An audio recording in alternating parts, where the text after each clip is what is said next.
The weaver of broken threads. In the village of Oakhaven, Elias was known not for his wealth, but for his loom. While others wove silk for kings or wool for winters, Elias sat in a small hut at the edge of the woods, weaving what everyone else threw away. He collected stained ribbons, frayed hemp, and the unraveling ends of discarded tapestries. The villagers whispered that Elias was a fool, wasting his sunset years on rubbish. Even the local merchant, a man named Silas who prided himself on efficiency, often scoffed as he passed. Why spend your strength on the broken, Elias? A single thread of gold is worth more than 1,000 of your scraps. Elias would only smile, his weathered hands never pausing. The gold has its glory, Silas. But the scraps have a story. They've been through the world, and they deserve to be whole again. One autumn, a great storm tore through Oakhaven. It wasn't a storm of wind and rain, but of misfortune. The village's main granary burned down, and a blight took the orchards. Spirits plummeted. The villagers, once proud and sturdy, felt like the very threads of their community were snapping under the weight of despair. They stopped singing at the well, they stopped sharing bread. They became isolated strands, fraying in the cold. During the darkest week, Elias emerged from his hut carrying a massive cloth.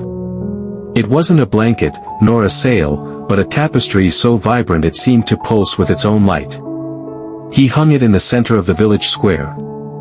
As the villagers gathered, they gasped. Up close, the tapestry was a chaotic mosaic of textures. But as they stepped back, a picture emerged. It was a portrait of Oakhaven itself, not as it was now, but in its full, blooming life. The crimson sun was made from the torn hem of a widow's cloak.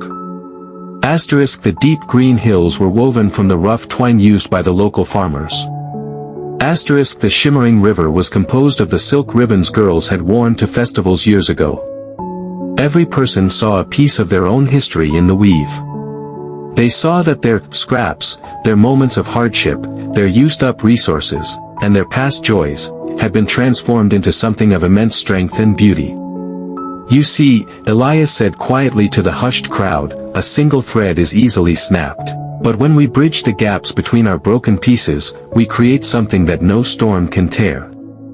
The moral of the story is simple yet profound. Our value is not defined by our perfection, but by our resilience. Much like Elias's loom, life often hands us frayed ends and broken pieces.